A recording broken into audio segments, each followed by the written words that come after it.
Hi guys, કેમ છો? મજામાં? આજે તો એવું થયું કે અમે જતા હતા બારે અને મને એમ કે હું થોડી આગળ જઈને વિડીયો બનાવું, પણ હું વિડીયો બનાવું એના પહેલાં તો મારી જ ફિલ્મ બની ગઈ. હું એના સામે જોઉં, એ મારા સામે જોઉં, મને એમ કે એણે પર્સ લીધું હશે, એને એમ કે મેં લીધું છે. સો ગાઈસ, હવે હું જઈ રહી છું પર્સ લેવા માટે પાછી ઘરે.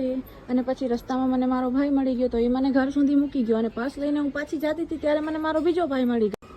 તો પછી એવી રીતે જેમ તેમ કરીને હું મમ્મી પાસે પહોંચી ગઈ.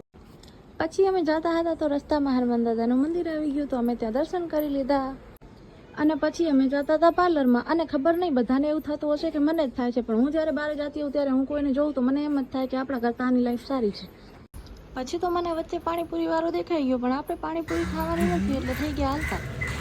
અને પછી હું તો ભૂલી જ ગઈ કે પાર્લર કઈ ગલીમાં છે. પછી અમે થોડાક ફાફા માર્યા, પછી અમને એ ગલી મળી ગઈ અને પછી અમે પહોંચી ગયા પાર્લરમાં. અને પાર્લરમાં મારું તો કાંઈ કામ હતું નહીં, હું તો ગઈ હતી મારી મમ્મી સાથે. પણ પછી હું એટલી બોર થઈ, મને તો બહુ જ કંટાળા આવતા હતા. પછી હું થોડીક વાર બહાર જઈને મેં આજુબાજુ જોયું, મને તો કોઈ દેખાણું જ નહીં. પછી મને એમ થયું કે આ લોકો બહાર જ નહીં નીકળતા હોય કે અહીંયા કોઈ રહેતું જ નથી. પછી જેમ તેમ કરીને મમ્મીનું કામ થઈ ગયું અને પછી અમે નીકળી ગયા મારા માટે કપડાં લેવા માટે.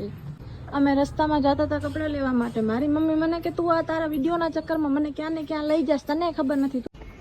પછી ગાઈસ અમે પહોંચી ગયા કપડાવાળાની દુકાને, પણ ત્યાં તો બહુ જ ભીડ હતી. સો ગાઈસ અમે કપડાં લઈ લીધા અને અમે નીકળી ગયા છીએ અમારા ઘરે જવા માટે. પછી ઘરે જતા જતા મને એવો વિચાર આવ્યો કે કુદરતનો ખેલ તો જુઓ. જ્યારે અમે ઘરેથી નીકળ્યા ત્યારે દિવસ હતો અને હવે ઘરે જઈ રહ્યા ત્યારે રાત પડી ગઈ. સો બસ એમ જ મગજની દહીં કરતા કરતા અમે ફાઇનલી ઘરે પહોંચી ગયા છીએ. સો ટાટા, બાય ગાઈસ.